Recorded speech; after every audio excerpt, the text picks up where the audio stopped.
untuk tahun 2022. Baik, sudah siapkah semuanya untuk melayani Tuhan? Kita puji Tuhan pada malam ini. Haleluya. Mari kita naikkan pujian ini dari pulau dan benua.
hadir untuk sama-sama ikut kami menari. Boleh kah? Saya nggak kuat itu suara itu. Boleh kah? Nori kau mau diwaku.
sukacita.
saudara,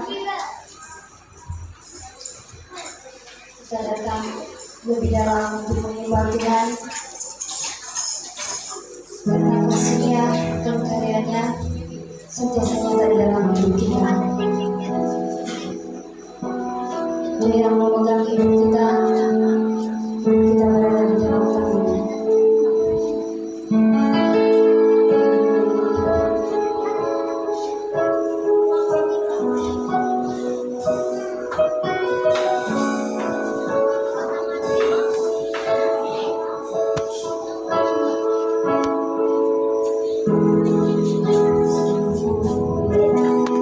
Karyamu yang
mereka bertekun di dalam kebenaran firman Tuhan, mereka tidak kenal jerih lelah untuk pelayanan Tuhan.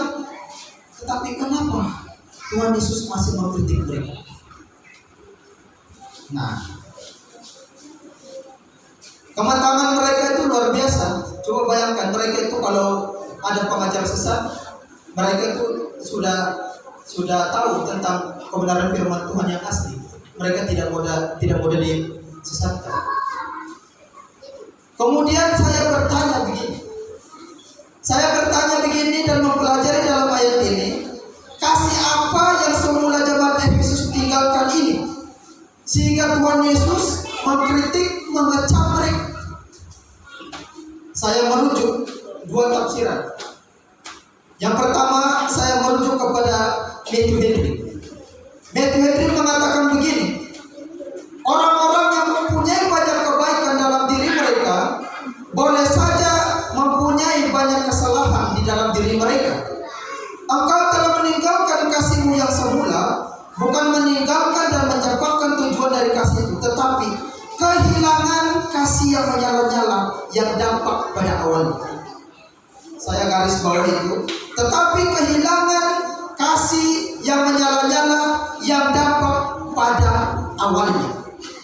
Kemudian Matthew Henry meneruskan, dia mengatakan begini, perasaan-perasaan manusia di awal-awal terhadap Kristus biasanya hidup dan hangat, ataupun semangat mereka itu, semangat orang yang percaya mula-mula kepada Kristus itu sangat berapi-api, sangat berkobar-kobar. Kemudian perasaan-perasaan yang hidup ini akan mereda dan menjadi sejuk jika tidak dijaga dengan hati-hati. Satu kali lagi saya mengambil rujukan, yaitu Simon J. Kistemaka, dia mengatakan begini, ketika Tuhan berkata jemaat Efesus telah kehilangan kasih yang semula, tidak berarti mereka sepenuhnya hidup dan bekerja tanpa kasih kepada Allah dan sesama. Yang ditekankan adalah sifat mula-mula. Maka kita mendapati bahwa kasih yang semula yang mereka tinggalkan itu adalah sifat kasih mereka yang mula-mula, yang dampak menyala-nyala itu tidak panas lagi, melainkan mulai sejuk. Atau dengan kata lain, semangat mereka yang mula-mula, di mana mereka benar-benar memberikan kehidupan mereka dan tenaga mereka untuk memberitakan Injil, kerajinan mereka, dan tampak di mana Efesus, berita tentang Kristus tersebar di kota. Jadi yang Tuhan kecam di sini, meskipun mereka punya aktif dalam pelayanan, aktif mengikuti Tuhan, tetapi semangat mereka yang mula-mula mengikuti Tuhan itu tidak ada sama. Jadi inilah yang Tuhan Yesus kritik kepada jemaat di Efesus. Jadi kenapa jemaat Tuhan dikritik? Kalau kita perhatikan bahwa jemaat ini adalah disurati kepada generasi, bukan generasi yang pertama, ataupun dia bukan dipesankan ini surat kepada generasi yang pertama, tetapi surat ini ditulis kepada generasi kedua dan ketiga.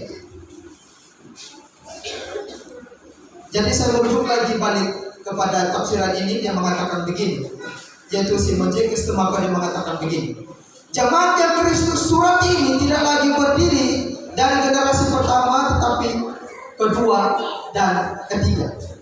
Mereka kehilangan antusias ayah dan datuk mereka. Mereka bukan lagi penyebar, melainkan pengurus dan penjaga iman. Ada kemunduran jemaat Efesus di sini. Nah, ini akan menjadi peringatan bagi kita sebagai anak muda. Kita sekarang masuk, kalau kita belajar daripada jemaat Efesus, sekarang mari kita belajar masuk kepada anak-anak. Ini adalah menjadi peringatan kita sebagai anak muda. Jangan sampai orang tua kita yang betul-betul percaya kepada Tuhan Yesus Kristus, yang begitu setia mengikuti Tuhan, lalu kita mulai tidak mengasihi Tuhan dan sungguh-sungguh. Sedangkan orang tua kita, sedangkan ibu bapak kita begitu mengasihi Tuhan, berdoa dengan sungguh-sungguh. Anak-anak muda mulai tidak rajin berdoa. Teladanilah ibu bapak yang betul-betul tekun berdoa di hadapan Tuhan. Jadi inilah yang dipesankan kepada Tuhan Yesus kepada jemaat di Efesus pada waktu itu. Di sini generasi pertama, generasi kedua dan ketiga, mereka tidak mengasihi Tuhan dengan segenap hati. Mereka tidak mengasihi dengan sungguh-sungguh. Boleh dikatakan begini, dampak mereka itu melayani di dalam gereja. Mereka itu benar-benar sungguh-sungguh melayani dalam gereja. Tetapi mereka melayani hanya kepentingan diri sendiri dan pujian pada diri sendiri. Ini adalah peringatan bagi kita semua, tidak terkecuali. Baik itu kita sebagai penari, baik itu kita sebagai pemusik, baik itu kita sebagai pemimpin pujian, maupun peringatan bagi saya sebagai pengajar firman adalah peringatan bahwa kita melayani dalam gereja bukan menunjuk diri hebat, bukan menunjuk diri itu adalah bahwa dia itu aktif dalam gereja. Tidak ada gunanya jika kita hebat di sini, tetapi hati kita jauh daripada Tuhan. Tuhan Yesus selalu mengancam orang Yahudi. Bangsa ini memuji dengan mulutnya, tetapi hatinya jauh daripada Tuhan. Anak-anak muda, sadarlah kasih yang semula lahir melalui Natal ini. Kita disadarkan kembali setiap kita yang dahulu aktif dalam gereja mulai tidak aktif. Ingat, melalui Natal ini kita diingatkan supaya kita balik. Anak-anak muda, kembalilah kepada Tuhan. Kembalilah kepada Tuhan. Kembali kepada kasih yang semula. Kita harus sadari terlebih dahulu apa yang selama ini membuat kita jauh daripada persekutuan daripada Tuhan. Ayat seterusnya, apa yang terjadi jikalau mereka meninggalkan kasih yang semula? Mereka akan kegiatan mereka akan diambil. Nanti saya jelaskan itu. Jadi melalui Natal ini, kasih yang semula harus kita sadari, di mana Kristus Yesus yang adalah Allah yang tidak terbatas. Kristus itu adalah tidak terbatas ruang dan waktu, tetapi Kristus, saya memakai istilah manusia, dia terpaksa membatas diri. Kalau Tuhan Yesus tidak membatas diri, masuk ke dalam ruang waktu, sedangkan dia adalah kekal, dia masuk ke dalam ruang yang terbatas, itu menunjukkan kasih Allah kepada manusia. Manusia sudah jatuh di dalam dosa, namun Tuhan berinisiatif mencari manusia yang berdosa supaya kembali kepada dia. Jadi melalui Natal ini kita diperingatkan, Yesus lahir itu adalah inkarnasi ataupun kelahiran dia sebagai manusia. Meskipun dia adalah Allah yang begitu tidak terbatas, dia membatas diri dan dia lahirlah sebagai manusia. Jadi saudara yang terkasih, ingatlah dan melalui Natal ini kita disadarkan kita ada pukulan sini. Sadarlah, balik kepada gereja, balik aktifkan dirimu untuk bersekutu di hadapan Tuhan. Amin. Amin. Dia macam tidak kedengaran. Oke, itu yang pertama. Lewat daripada Natal ini kita akan disadarkan di mana kita harus balik kepada kasih yang semula. Kalau dulu kita aktif pergi ke gereja, baru sekarang kita berapa tahun mulai tidak aktif. Ini malam kita disadarkan, aktifkan diri untuk beribadah kepada Tuhan. Mungkin engkau dulu engkau tidak melayani Tuhan lain? Kenapa engkau tidak melayani Tuhan lain? Sedangkan Tuhan tidak pernah meninggalkan engkau. Ini adalah satu kesadaran, satu pukulan balik. Nah, itu yang pertama. Yang kedua, kasih yang semula lahir melalui Natal ini, kita harus balik. Kalau pertama kita harus disadarkan, yang kedua kita harus bertobat. Ayat 5b dia mengatakan begini. 5b dia mengatakan begini. Bertobatlah dan lakukanlah lagi apa yang semula engkau lakukan. Jika tidak demikian, aku akan datang kepadamu dan aku akan mengambil kaki dianmu dari tempatnya jikalau engkau tidak bertobat. Kembali kepada kasih yang semula mulai Natal ini, pertama kita harus sadar, dan yang kedua kita harus bertobat. Apakah yang dimaksudkan bertobat? Selalu kan, bertobat kau, kita main-mainkan dengan kawan kali, bertobat kau. Sekarang kita mau tahu apa maksud dari bertobat ini. Nah, bertobat adalah maksudnya adalah menyesal ataupun berazam tidak melakukan perbuatan jahat, mengaku salah dan merasa salah dalam hati karena tahu setiap perbuatan jahat bertentangan dengan kehendak Tuhan. Ataupun bertobat itu adalah kita berhenti untuk berbuat jahat dan kita balik melakukan apa yang baik. Kira-kira itulah bahasa sederhana dia.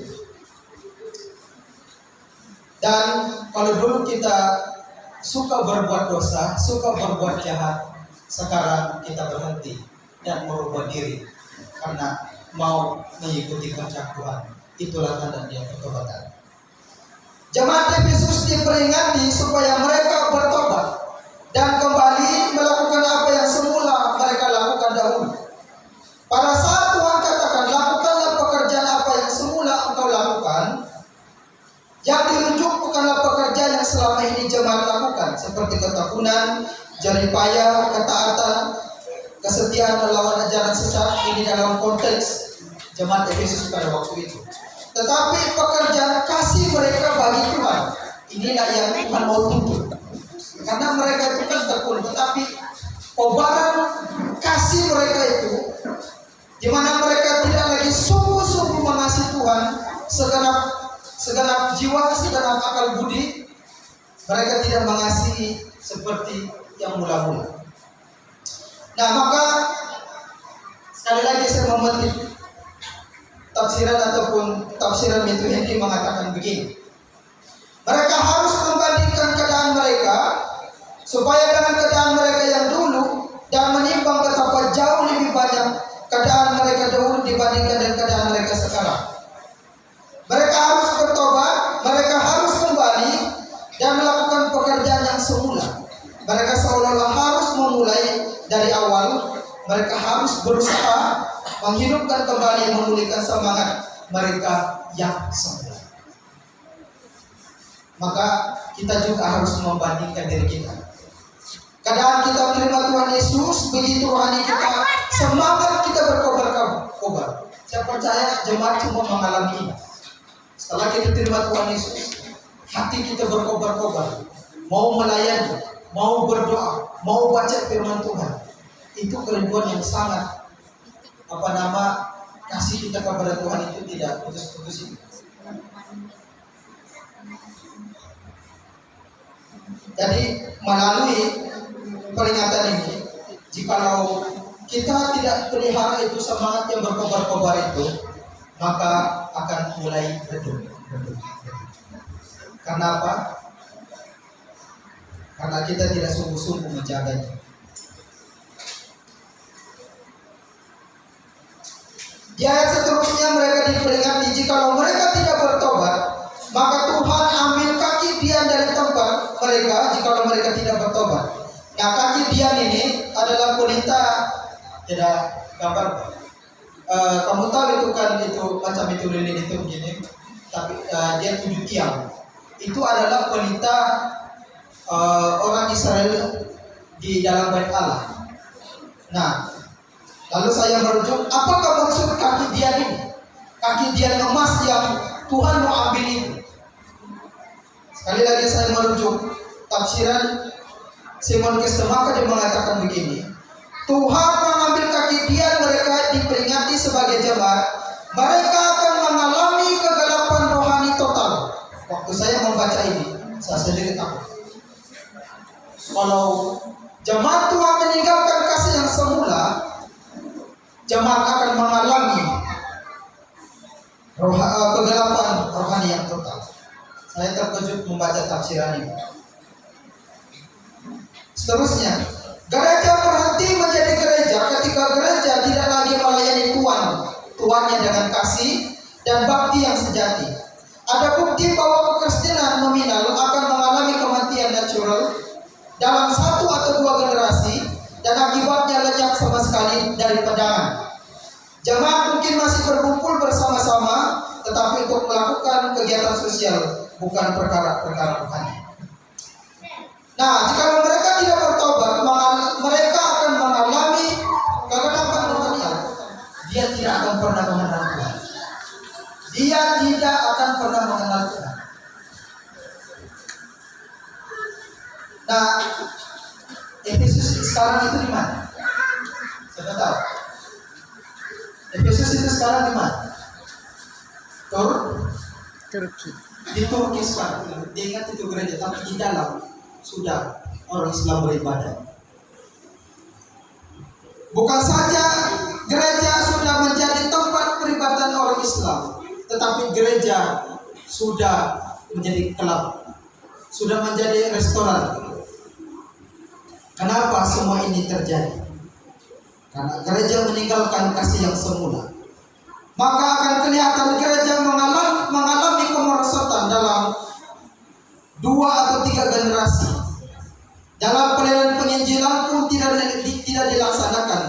Sebenarnya gereja itu menuju kepada kematian rohani. Jadi ini sangat teguran bagi kita semua. Gereja seharusnya keluar pergi memberitakan Injil. Kalau gereja tidak memberitakan Injil, gereja itu sedang menuju kepada kematian rohani. Pelayanan penginjilan harus dilaksanakan. Nah, sebenarnya gereja itu menuju kepada kematian. Pemberitaan firman Tuhan, kalau sudah menjadi liberal, ini agak bahasa akademik. Liberal ini adalah gimana mereka percaya ini adalah firman Tuhan, tetapi mereka hanya percaya ini firman hanya sebagian firman Tuhan, tidak semua firman Tuhan. Itulah liberal. Kemudian liberal juga tidak percaya mukjizat. Seperti yang Tuhan Yesus lakukan 2 roti 5 ikan itu. Mereka tidak percaya bahwa itu adalah mukjizat. Itulah ajaran liberal. Jadi kalau gereja sudah mulai memberitakan ajaran liberal, maka gereja itu mulai akan menjadi tidak percaya kepada Tuhan Yesus, menolak Tuhan. Kemudian gereja akan mulai mengajar tentang teologi sukses. Apa ini teologi sukses? Teologi sukses ini dia mengatakan begini: siapa percaya kepada Tuhan Yesus pasti kaya. Awaslah, ini adalah ajaran saya rasa bukan lagi yang saya rasa, tetapi ini adalah ajaran setan. Ajaran yang merusak di dalam gereja. Sehingga kalau dia mengajarkan bahwa percaya kepada Tuhan Yesus, kamu pasti sembuh. Tidak semestinya. Rasul Paulus melayani. Kalau kamu membaca dalam firman Tuhan, Rasul Paulus itu dia melayani dengan sakit-sakit. Sehingga dia katakan, justru dalam kelemahan pula aku menjadi kuat. Lalu ada ajaran lain mengajar bahwa percaya kepada Tuhan Yesus pasti sembuh. Kita harus tahu dulu, Tuhan Yesus datang itu memberikan kesembuhan apa? Apakah secara jasmani? Kalau secara jasmani itu kehendak Dia. Tetapi yang terutama dan pertama dan utama itu Tuhan sembuhkan adalah rohani kita yang mati. Itulah tujuan kita. Jadi kalau gereja mengalami kegelapan total, rohani dia mengalami kegelapan, apa yang terjadi? Perhatikan komentar dari Matthew Henry. Dia mengatakan begini. Nasihat yang baik ini ditegaskan dan didasarkan melalui ancaman yang berat. Kalau sampai nasihat itu diabaikan, jikalau kehadiran anugerah dan Roh Kudus dan Roh Kristus diremehkan, maka kita tinggal menantikan kehadiran murkanya. Kalau kita mati rohani, maka kita akan tunggu murka Allah yang datang kepada kita. Jikalau nasihat diabaikan, maka kita tinggal kehadiran murka Allah. Sekarang selagi kita punya kesempatan, jangan hidup sia-sia. Sia-siakan kehidupan saudara. Anugerah yang diberikan kepada Tuhan itu adalah Yesus lahir di dalam dunia. Tetapi pertanyaan dia begini, apakah Yesus sudah lahir dalam dunia? Apakah engkau sudah menerima Yesus sebagai Tuhan dan Juru Selamat? Melalui Natal ini, Tuhan berkata, bertobatlah. Jikalau tidak, saya akan mengambil kaki dia. Maksudnya apa? Jemaat 2-3 akan generasi akan mengalami kemerosotan. Jadi melalui kasih yang semula pada Natal ini adalah kita diperingati kasih akan Allah. Jadi bertobatlah dan berhentilah, supaya kita balik lagi melakukan apa yang seharusnya kita lakukan. Kita sebagai anak-anak muda PMM, mari kita sadar apa yang membuat kita jauh daripada persekutuan Tuhan. Itu pergumulan kau dengan Tuhan. Jikalau kita menemukan ada suatu ada satu penghalang membuat kita jauh untuk bersekutu kepada Tuhan, ada penyebab-penyebab tertentu, maka sekarang kita diperingatkan bertobatlah, kembali kepada Tuhan, ingat Dia, dan ikuti, pelajari firman Tuhan. Dan mungkin kita mulai tidak ada semangat. Salah satu, kita mulai tidak ada bersemangat untuk beribadah kepada Tuhan. Walaupun masuk kerjaan yang besar, apalah yang dia berbuat itu. Tapi coba bertahan, coba dengar betul-betul itu firman Tuhan. Tidak ada yang mustahil. Kamu akan mengalami kelimpahan firman Tuhan. Amin. Amin. Baik, ada 2 yang kita sudah pelajari tentang kasih yang semula. Itu merujuk bahwa kita sudah percaya kepada Tuhan Yesus. Tetapi semangat yang pertama itu mulai hilang. Sekarang kita diingatkan, kalau semangat kita mulai hilang, sadarlah, itu pertama. Kedua, bertobatlah. Bertobat, berhenti, dan menyadari keadaan itu. Saya sudah tersesat. Mari berbalik kepada kasih yang semula. Jadi melalui Natal ini, Natal adalah menceritakan kasih Tuhan. Natal adalah menceritakan bagaimana kita kembali kepada kasih yang semula. Amin. Mari kita berdoa. Bapa kami yang ada dalam kerajaan surga, kami mengucap syukur kepada Engkau, karena Engkau adalah Allah yang baik di dalam kehidupan kami. Ya Tuhan, Engkau memberikan kekuatan, Engkau memberikan kesegaran kepada PMM maupun jemaat-jemaat yang sudah hadir bersama-sama dengan kami. Tuhan Yesus, tolonglah kami. Jika semangat kobaran kami yang pertama itu mulai hilang, maka hari ini kami disadarkan supaya kami sadar dan bertobat dan berhenti untuk melangkah jauh daripada Engkau. Maka pada malam ini biarlah kami benar-benar diperingati benar-benar melalui firman Tuhan pada malam ini. Hamba juga bersyukur karena hamba juga diperingatkan, dan kami semua diperingatkan supaya kami setia sampai akhir hidup kami mengikuti Engkau. Terpujilah Engkau ya Tuhan Yesus Kristus. Kami sambut berkat firman Tuhan penuh dengan ucapan syukur. Dalam nama Yesus kami sudah berdoa. Amin.